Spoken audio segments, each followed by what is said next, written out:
Père, nous te disons merci pour tout ce que tu as fait jusqu'à présent. Merci d'avoir été avec nous. Tu nous as bénis, visités à travers l'adoration. À présent, c'est le temps d'écouter ce que tu veux nous communiquer pour ce dimanche, ce que tu veux dire à chacun. Dispose de nos cœurs, Père, et utilise-moi, ton serviteur, durant ce temps d'échange, de méditation sur ta parole, et que nous tous ici présents, nous recevons, ô Père, ce que tu as voulu préparer pour chacun. Nous te prions ainsi dans le nom puissant de Jésus. Amen. Amen, amen. Vous avez vu l'affiche? Quel est le prix d'une bonne année? Le prix d'une bonne année, ce qu'il faut payer pour avoir une bonne année. Je ne sais pas si vous avez déjà fait des courses en ce début d'année. J'imagine que certains d'entre vous ont déjà fait des courses. Moi, pas encore. J'imagine que comme d'habitude, comme en 2023, peut-être qu'il y a eu un peu d'inflation, mais vous avez été dans les rayons, vous avez choisi, vous êtes passé en caisse et vous avez payé, n'est-ce pas? Ça s'est passé comme ça. Ça, c'est les courses alimentaires pour les besoins du quotidien, pour les besoins de la maison. Et j'aimerais vous demander, est-ce que vous avez aussi fait les courses pour l'année 2024? Vous avez déjà été au supermarché pour acheter l'alimentaire, le quotidien. Mais voilà une année qui commence. Vous avez vécu 2023. Vous avez connu des situations en 2023. Tu sais ce qui t'a manqué en 2023, ce que tu n'as pas eu en 2023. Est-ce que j'ai été trop influençable? Est-ce que j'ai eu trop peur? Est-ce que j'ai douté trop souvent? Est-ce que je n'ai pas su être consistant, régulier, persévérant? Est-ce qu'il m'a manqué de la joie? Est-ce que j'ai été trop fatigué mentalement? Comment tu as vécu 2023? Tu sais qu'est-ce qui t'a manqué en 2023? Qu'est-ce que tu n'as pas su avoir pour passer une meilleure année? Maintenant, tu commences une nouvelle année. Commences-tu 2024 avec les réserves de 2023? Avec le peu qui te restait de 2023? Ou bien as-tu déjà pris le temps de considérer que c'est important de faire des provisions pour cette nouvelle année? J'imagine que chacun d'entre vous, vous avez des projets pour 2024. Vous attendez quelque chose de 2024. Je ne sais pas, un diplôme, pour certains peut-être un nouvel appartement, pour d'autres un mariage, pour d'autres une promotion au travail. Vous attendez sans doute pas mal de choses de cette nouvelle année. Mais est-ce que le côté immatériel, votre côté spirituel, vous savez aussi qu'il y a des besoins? Je pense que certains d'entre nous, au moins, sont conscients de ça. Nous savons que la vie, donc tenir une année, tenir mois après mois, tenir semaine après semaine, il ne suffit pas que le frigo soit bien rempli. Il ne suffit pas d'un compte bancaire bien approvisionné. Il y a des choses, bien sûr, que la situation financière facilite. Il y a des choses, bien sûr, que le frigo bien rempli facilite. Mais nous savons tous que pour passer l'année, pour tenir bon, pour ne pas faire que subir, que survivre, nous avons besoin d'un peu plus pour passer la nouvelle année qui commence. Et donc voilà ma question pour vous. Est-ce que vous avez déjà fait les provisions pour l'année 2024? As-tu été déjà faire les courses pour tes besoins d'ordre spirituel, pour tes besoins d'ordre immatériel pour l'année 2024? J'imagine que les proches vous ont déjà fait des souhaits. Là, ce matin, tu es dans les rayons. Dieu t'invite chez lui. Tu peux passer dans les rayons. Imagine que tu as ton caddie, tu as ton panier. Tu peux choisir ce dont tu as besoin. Certains t'ont déjà souhaité, sans doute pour l'année, de la santé, la paix, le bonheur, la joie, la prospérité. Ça, c'est important. On veut tous prospérer, grandir, être multipliés. Mais toi, qu'est-ce que tu choisis pour toi ce matin parmi tout ce que Dieu a à offrir? Qu'est-ce que tu considères avoir besoin en plus? Les autres m'ont souhaité le général. Les autres m'ont souhaité ce qu'ils considèrent être bien. Sans doute j'en ai besoin. On a tous besoin de paix, de santé, de joie, de prospérité. On a tous besoin de ça. Mais au-delà de tout ce que les autres en me voyant de façade, considère que j'ai besoin, moi qui me connais intérieurement, qu'est-ce que je considère j'ai besoin ce matin? Qu'est-ce que je considère avoir besoin pour 2024? Moi qui suis devant vous, j'ai déjà fait ma prière. Hein? Moi qui suis devant vous, j'ai considéré les endroits où j'ai trébuché en 2023. J'ai considéré les endroits où j'ai connu des difficultés en 2023. Et j'ai prié pour avoir la victoire. J'ai prié pour mieux vivre 2024 par rapport à 2023 dans ces domaines.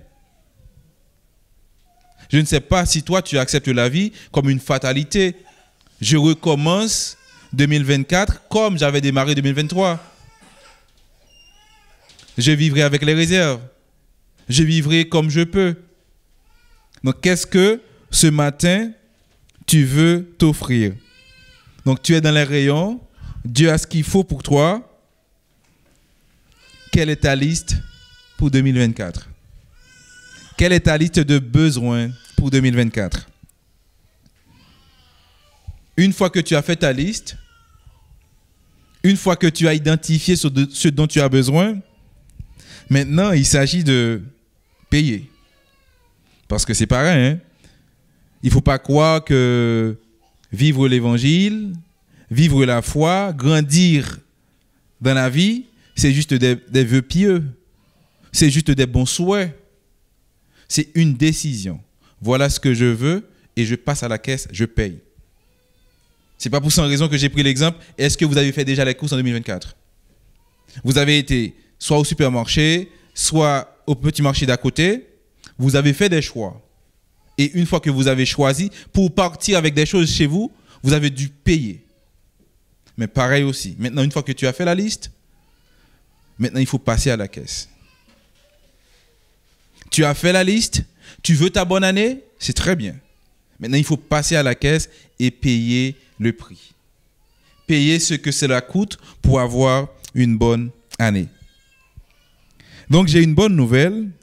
La bonne nouvelle, c'est que tout ce que tu as choisi, ce que tu as mis dans ta liste, ce que tu souhaites avoir pour 2024, tout cela est disponible.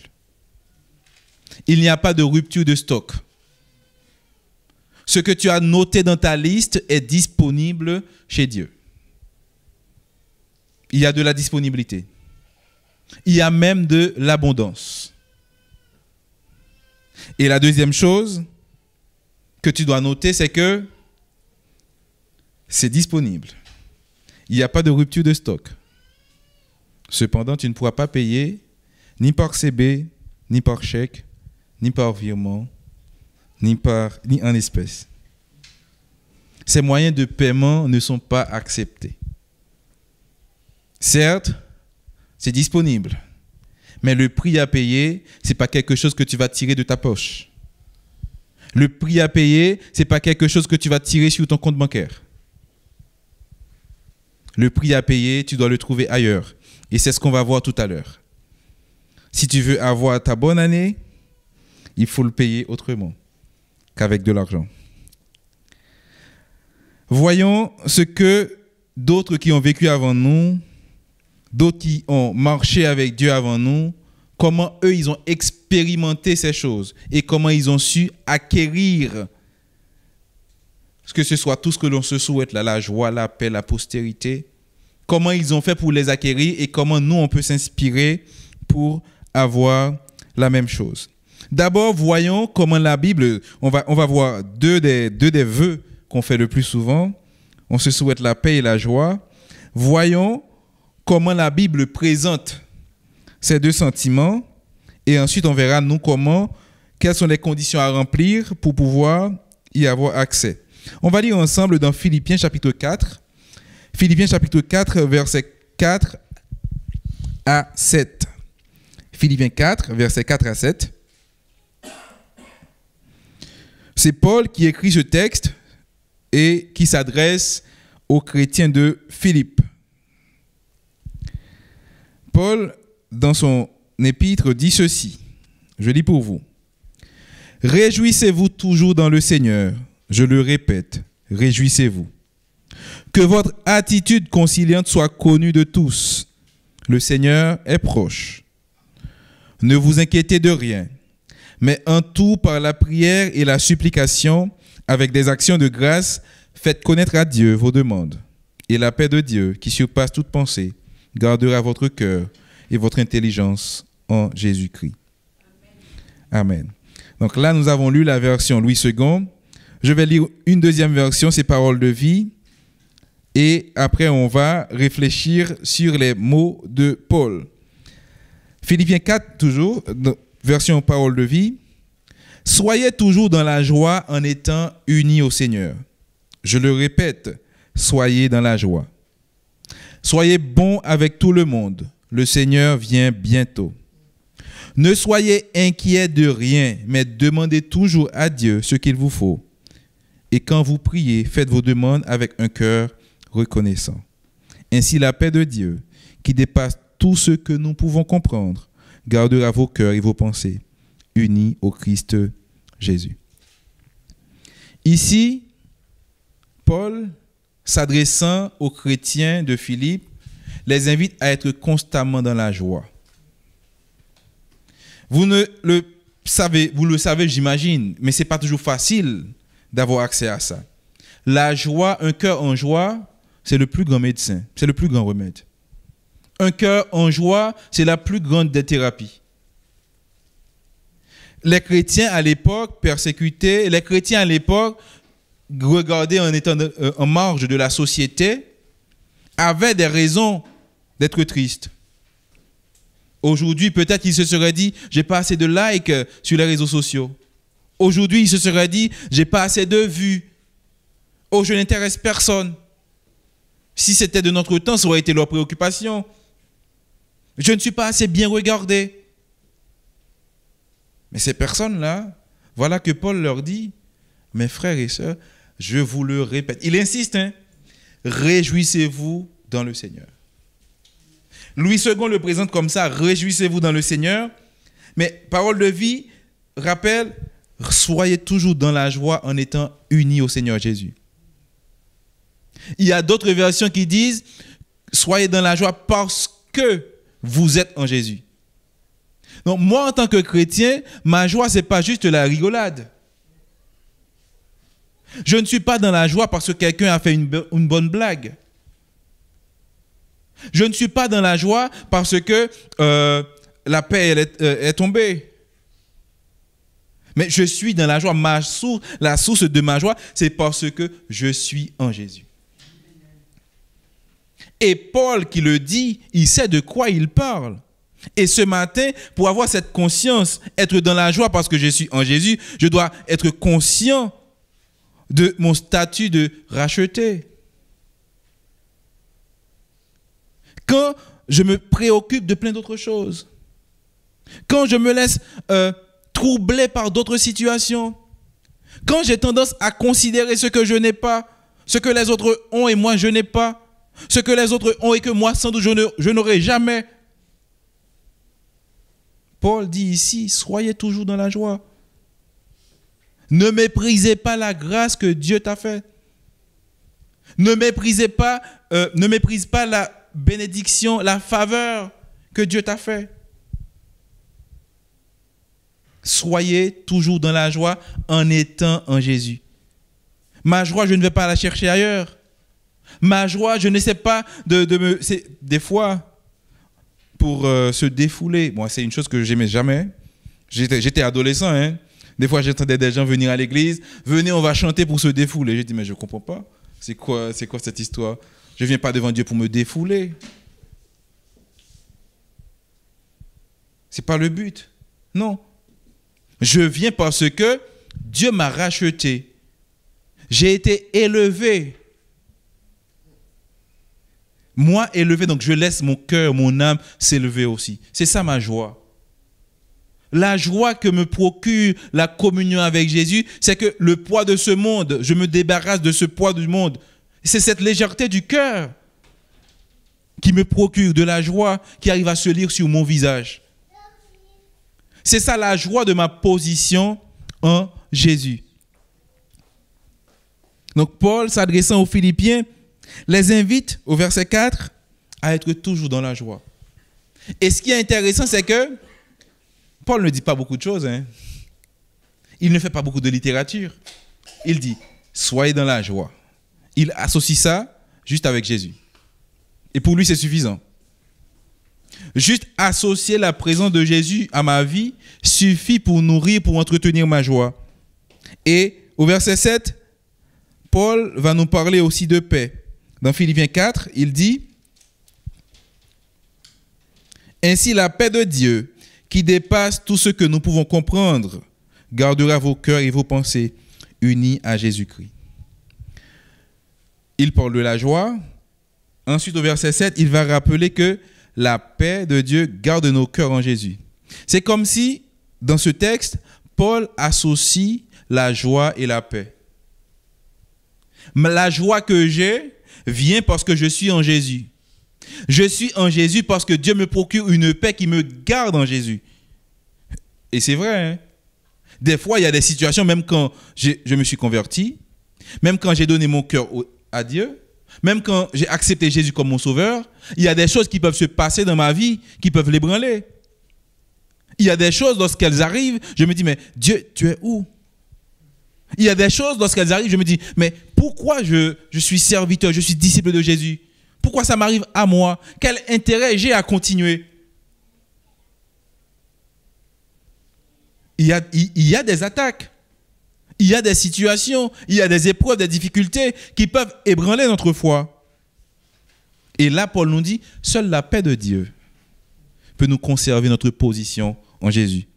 Revenons au verset 6, il dit, « Ne soyez inquiets de rien, mais demandez toujours à Dieu ce qu'il vous faut. » Il commence par dire, soyez dans la joie, mais il sait que quand on essaie d'être dans la joie, je marche avec Jésus. Il y a une chanson, « Nous marchons dans la lumière de Dieu. » Bon, ça c'était l'ancien temps. « Nous marchons dans la lumière de Dieu. » Et on dansait hein, avec ces chansons. Mais le malin, il le sait. Quand je suis dans la joie, quand je viens auprès de Jésus, il va mettre des choses pour m'inquiéter. Parce que la lumière de Dieu resplendit sur moi quand je suis dans la joie. La lumière de Dieu resplendit sur mon visage quand je suis dans la joie. Et le malin, qu'est-ce qu'il essaie de faire? De ramener les ténèbres, de ramener ce qui est sombre, d'éteindre ma lumière. Il vient avec quoi? Avec les inquiétudes. Ah, je commence à chanter, je commence à danser, et puis bam, ah mais où est-ce que je vais trouver l'argent pour telle chose? Ah oui, j'ai oublié, je dois payer telle chose. Ah oui, telle personne, tel homme, telle femme m'a fait telle chose, et tout de suite je suis triste. Il m'a pas assez bien respecté, il m'a pas assez bien parlé. Donc ce temps de joie que j'étais en train de vivre, ce soleil qui resplendissait sur mon visage, dans mon cœur, eh bien l'ennemi amène ces nuages gris pour m'empêcher de profiter, de bénéficier de la joie. Paul le sait. Il leur dit, soyez dans la joie. Et tout de suite, il dit, ne soyez pas inquiets. Parce que je sais que quand vous essayez d'être dans la joie, quand vous prenez la décision, et j'aimerais vous dire une chose, hein, en tout cas, dans d'autres pays, peut-être que c'est différent, mais je pense que sur Paris, être dans la joie, c'est un choix, c'est une décision que tu dois prendre. Ah ben si, garder la joie sur Paris, c'est un combat. Je le veux, je ne veux pas rester dans l'abattement. Parce que c'est facile, hein? L'abattement, la dépression, cette grisaille environnante, c'est contagieux.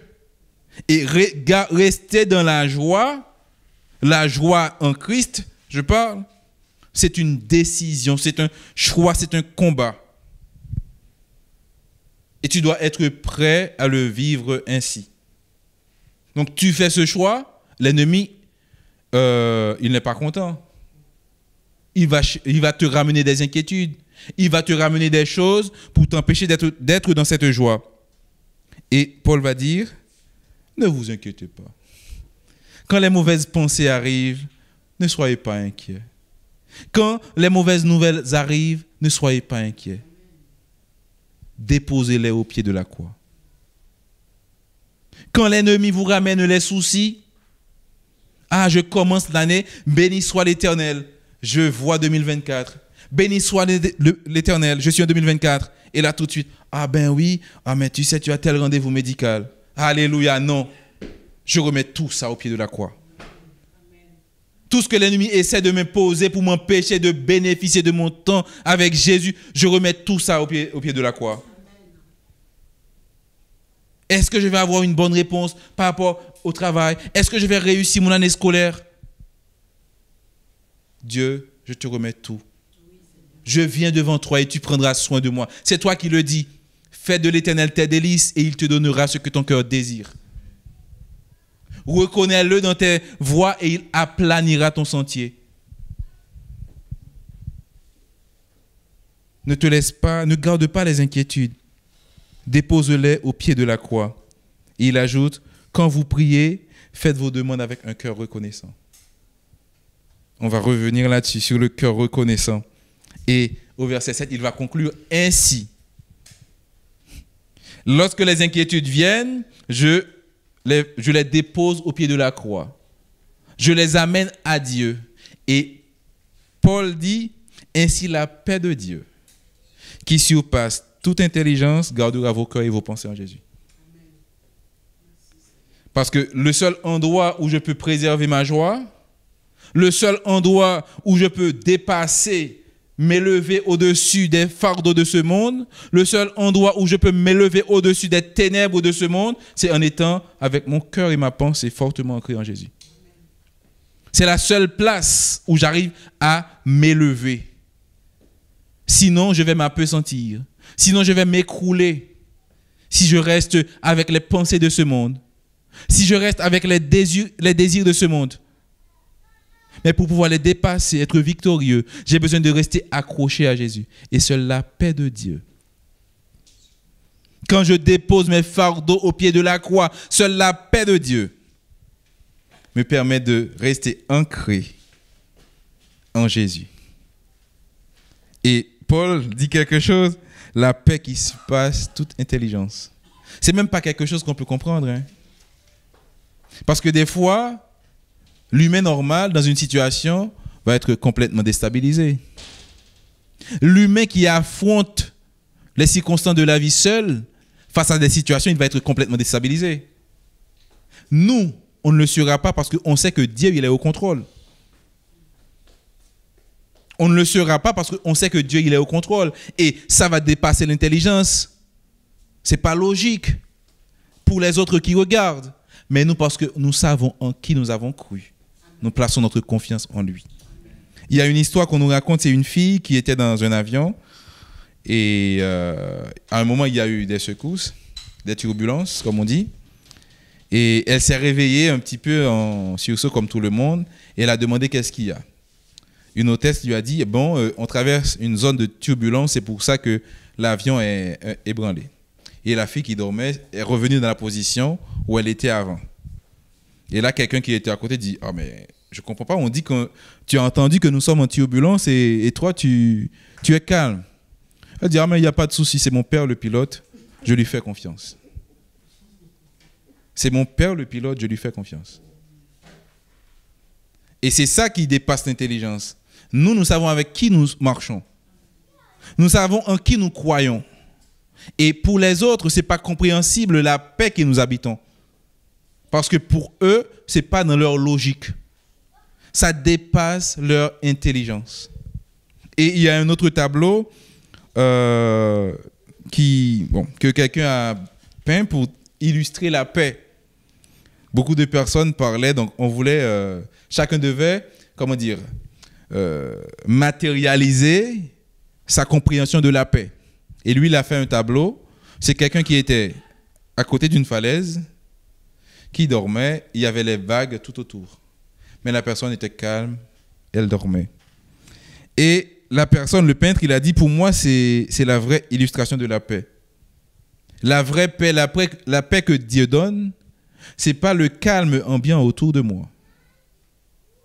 La paix que Dieu donne, c'est cette paix, c'est cette capacité à être en paix, à être serein, même quand tout autour, il y a les vagues. Même quand tout autour, ça bouge. Mais parce que je sais que ma vie est dans les mains de Dieu, je lui fais confiance. Donc voilà la paix, voilà la joie dont Dieu a dans ses rayons pour toi ce matin. il a autre chose aussi en fonction de tes besoins.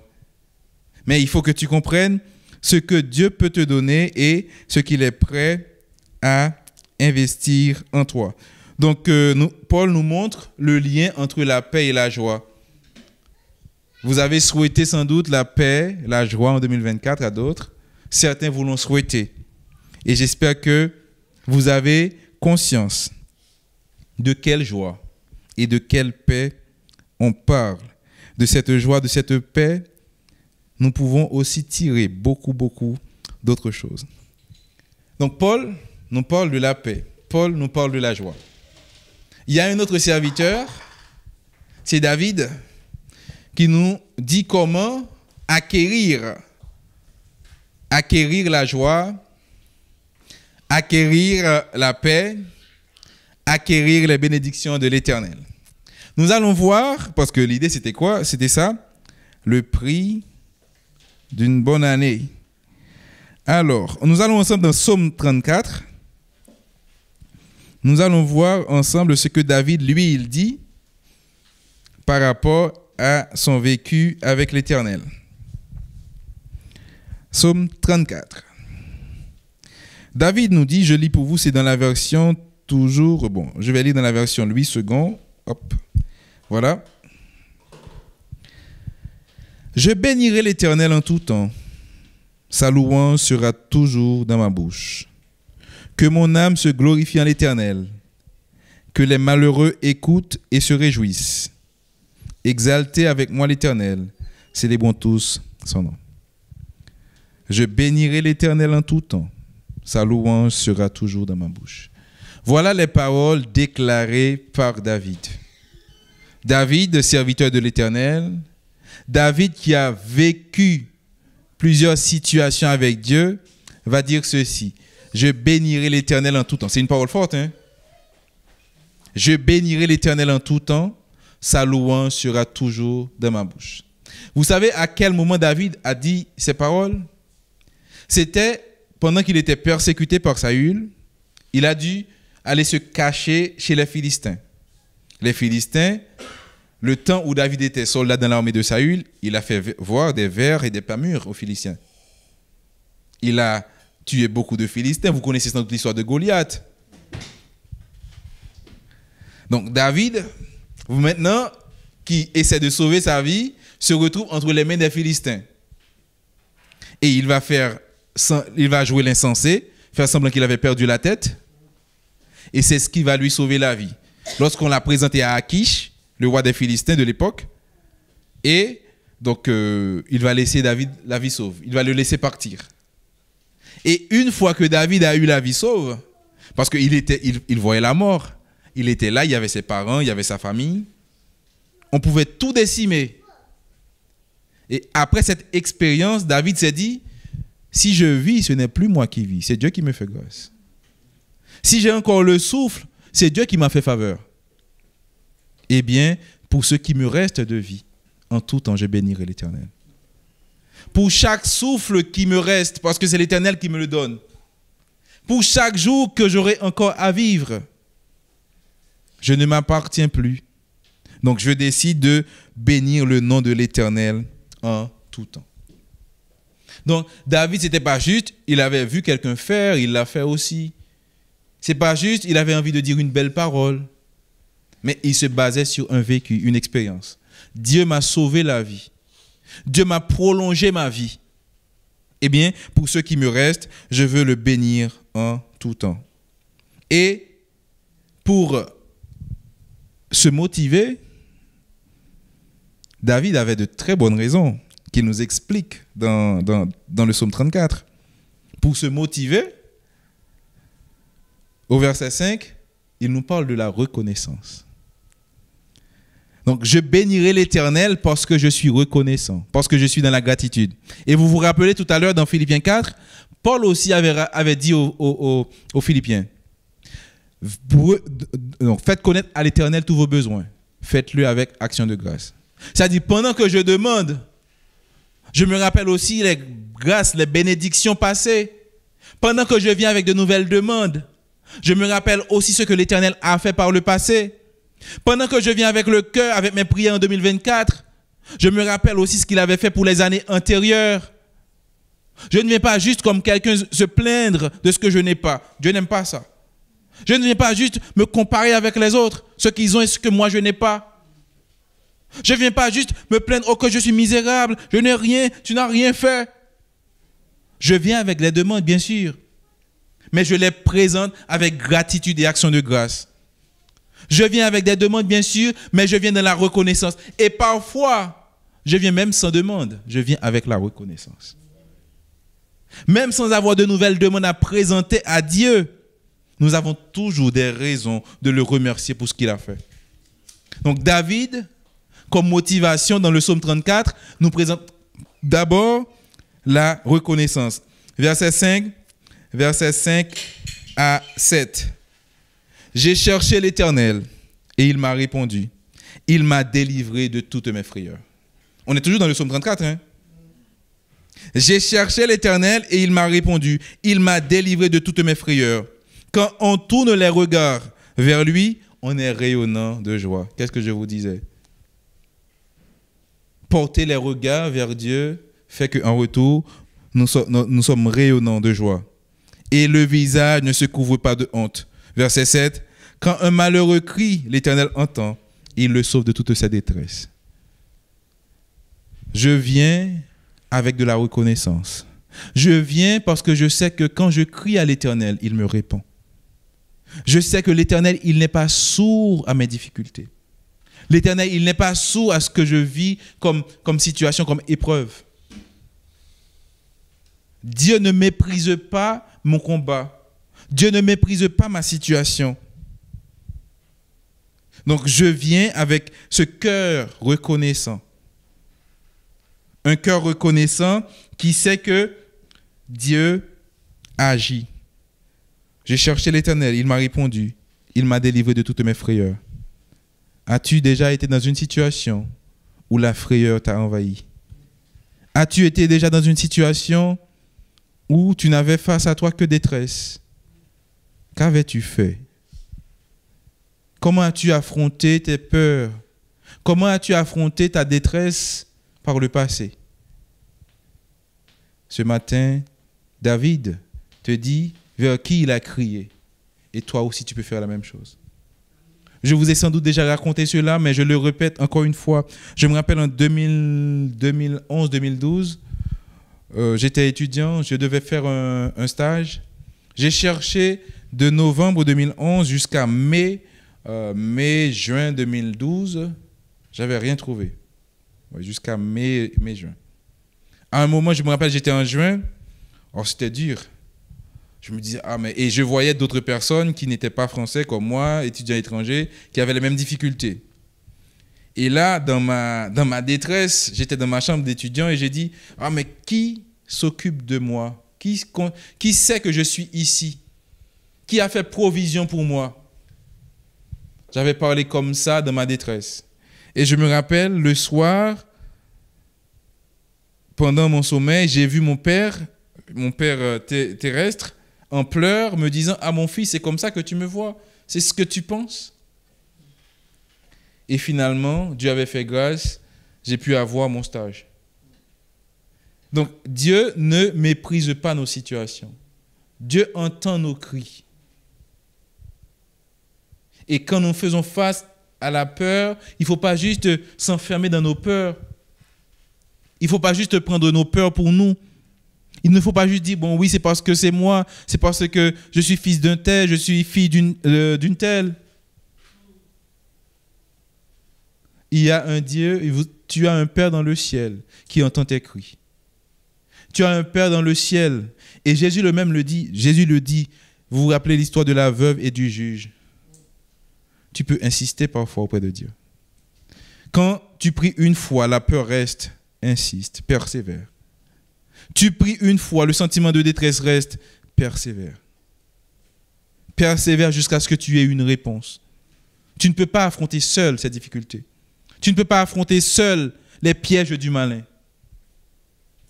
Tu as besoin de constamment aller auprès du Père et il ne manquera pas de te délivrer. Donc David était face aux frayeurs de sa vie.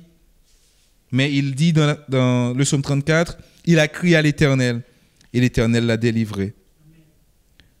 La reconnaissance, un cœur reconnaissant, c'est important lorsque je veux vivre cette relation avec Dieu. Il me faut aussi un cœur craignant, un cœur qui craint l'Éternel, un cœur respectueux.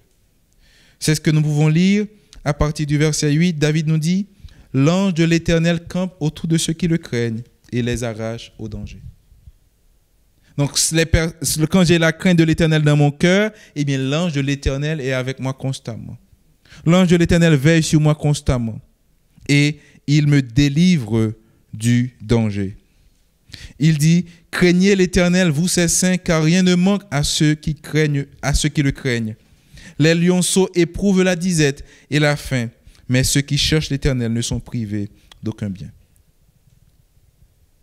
Donc, cultiver la crainte de l'Éternel, cultiver le respect de l'Éternel, c'est aussi ma monnaie d'échange. Je viens, je demande, mais Dieu me demande qu'en retour, que je ne cherche pas dans ma poche. Est-ce que j'ai le CB, le chèque? Non. Je dois rechercher dans mon cœur. Est-ce qu'il y a de la reconnaissance? Est-ce qu'il y a du respect pour Dieu? Je ne peux pas le payer avec de l'argent, mais je peux le payer avec les bons sentiments de mon cœur à son égard. Et pour terminer, David va aussi parler de l'obéissance. La reconnaissance, le respect et aussi l'obéissance. Il dit, les yeux de l'Éternel sont sur les justes. Donc, la version Louis II parle de juste, mais c'est la même chose aussi. Celui qui pratique la justice, c'est quelqu'un qui obéit à l'Éternel. D'autres versions vont dire, les yeux de l'Éternel sont sur ceux qui ont un cœur obéissant. Et ses oreilles sont attentives à leurs cris. Donc, lorsque j'obéis, eh bien, Dieu est plus disposé pour me répondre aussi quand je crie à lui. Et quand les justes crient, l'Éternel entend et les délivre de toute leur détresse. Verset 20, pour terminer, il dit, « Le malheur atteint souvent le juste, mais l'Éternel l'en délivre toujours. » Le malheur atteint souvent l'enfant obéissant, mais le Père éternel le délivre toujours. Vous, dans vos relations, certains d'entre nous sont déjà parents, d'autres ont des connaissances, on est d'accord. Quelqu'un qui m'accorde son attention, quelqu'un qui s'intéresse à moi, eh bien, je suis plus disposé quand cette personne m'appelle. Si j'ai 2 enfants ou bien si j'ai des proches, des parents, il y en a un qui s'intéresse à moi, il y en a un qui est disposé, il y en a un avec qui j'ai beaucoup plus d'échanges. Eh bien, quand l'un de ces deux m'appelle, celui qui me montre le plus de respect, celui qui est plus disposé dans l'échange, mais mon cœur aussi est plus léger pour répondre. Eh bien, si je passe mon temps à être dans la désobéissance, si je passe mon temps à être dans l'irrespect, eh bien, je vais passer plus de temps dans mes prières que quelqu'un qui, lui, gère sa relation au jour le jour avec Dieu, que quelqu'un qui, lui, n'attend pas d'être en difficulté pour aller vers le Père. Soyons intelligents. Soyons intelligents, faisons provision. Et il y a une 4e chose que David ne dit pas dans ce texte, mais qu'on peut comprendre, c'est la foi.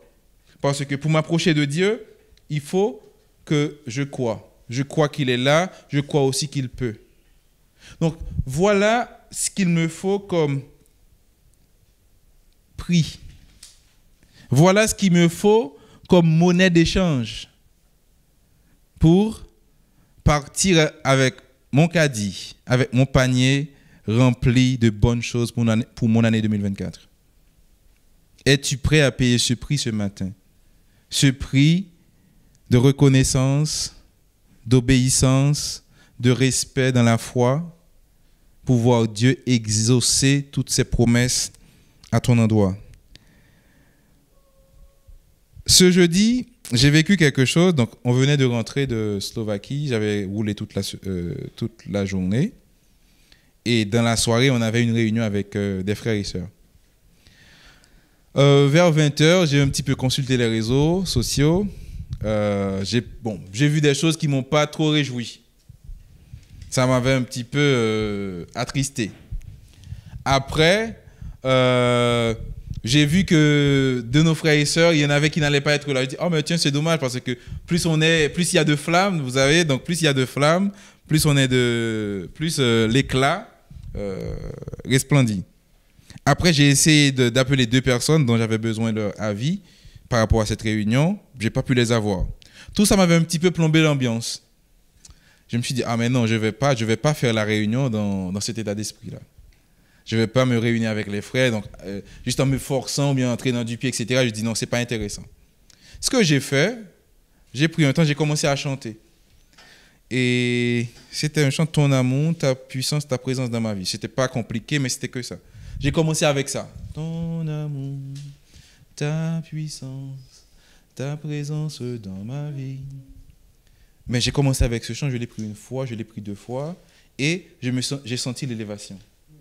C'est-à-dire, j'étais un petit peu attristé par rapport à ce que j'avais vu, lu, et venir avec ces chants, venir auprès de Dieu, ça m'a amené un peu d'élévation. Eh bien, le chant a amené de la prière a amené une méditation. Mais j'étais une toute autre personne pour la réunion. J'ai payé un prix.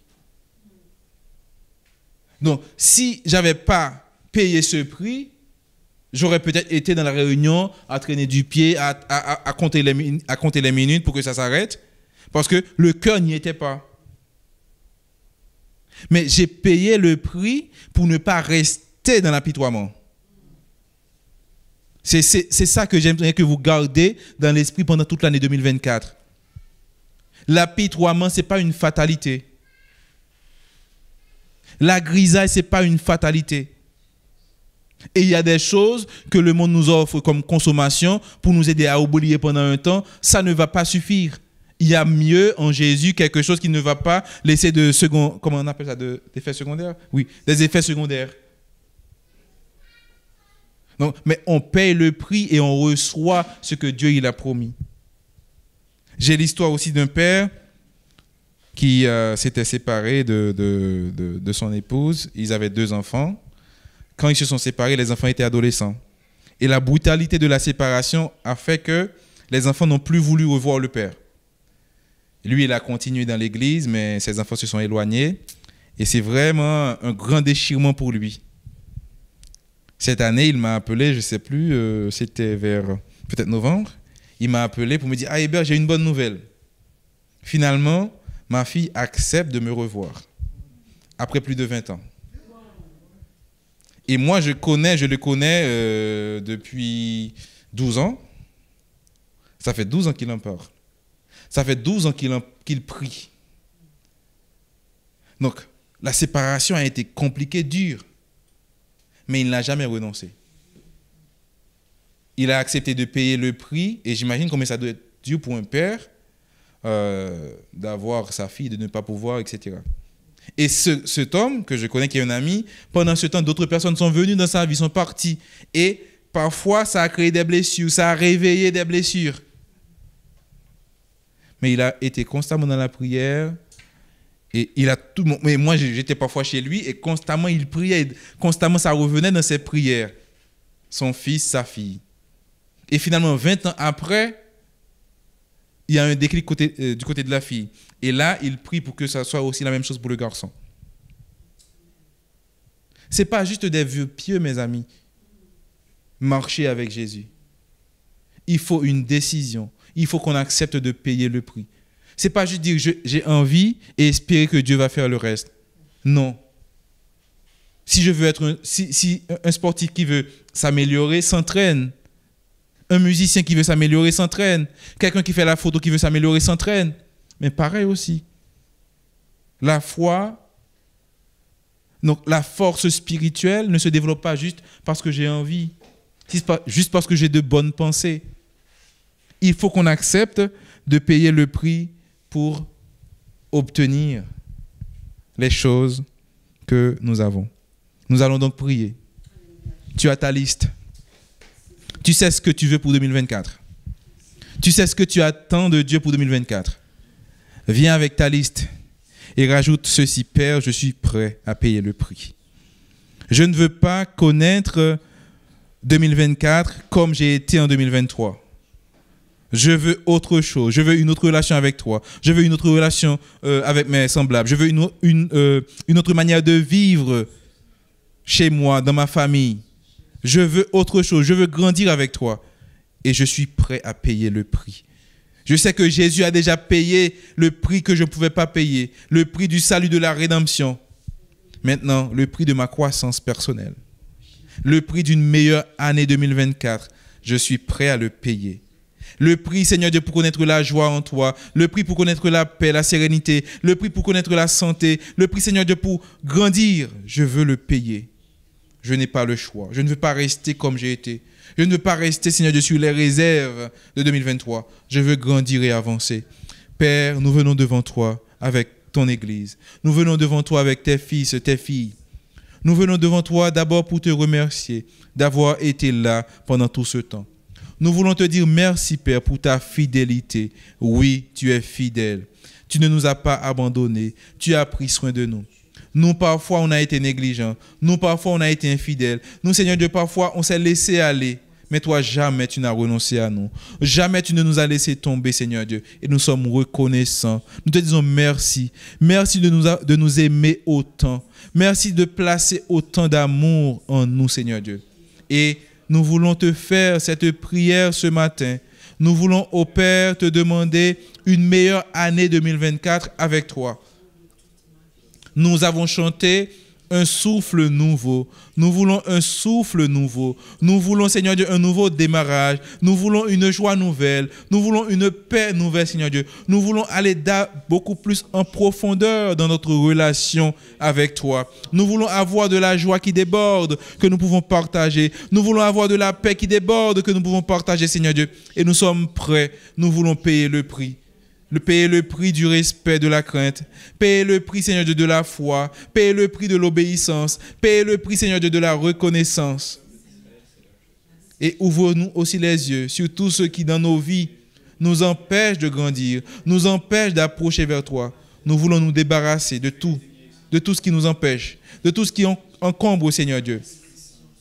Nous voulons faire l'effort, investir le temps nécessaire, nous investir davantage dans notre relation avec toi pour pouvoir grandir. Oui, nous voulons passer plus de temps avec toi en 2024. Nous voulons, Seigneur Dieu, avoir notre oreille, notre cœur, notre esprit davantage ancré, axé sur Jésus. Oui, c'est le cri de nos cœurs, Père. Entends-nous ce matin. Viens nous visiter. Reçois, Seigneur Dieu, notre demande.